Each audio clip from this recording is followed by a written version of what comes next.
Le prélèvement à la source permet de payer son impôt directement au moment où l'on perçoit ses revenus.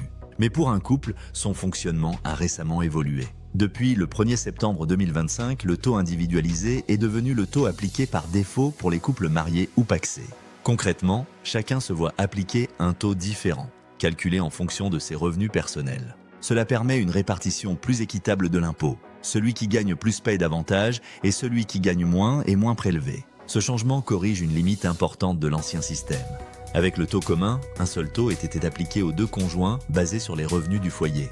Résultat, en cas d'écart de revenus, le conjoint le moins rémunéré pouvait se retrouver avec un taux jugé trop élevé. Même si le taux individualisé est désormais la règle, il est toujours possible d'opter pour un taux commun. Dans ce cas, le même taux s'applique aux deux conjoints, quel que soit leur niveau de revenus.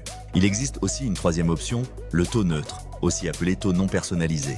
Ce taux dépend uniquement du niveau de revenu, sans tenir compte de la situation du foyer fiscal. Il est souvent utilisé pour préserver la confidentialité vis-à-vis de l'employeur. En revanche, il peut entraîner un décalage entre l'impôt réellement dû et celui prélevé, avec une régularisation ensuite. Quel que soit le taux choisi, cela ne change pas le montant total de l'impôt. Cela modifie uniquement la façon dont le prélèvement est réparti entre les conjoints.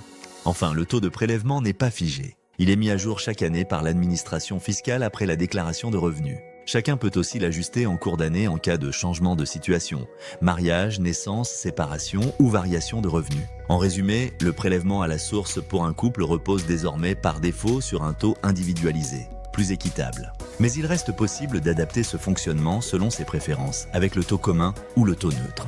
L'important est de choisir l'option la plus adaptée à sa situation.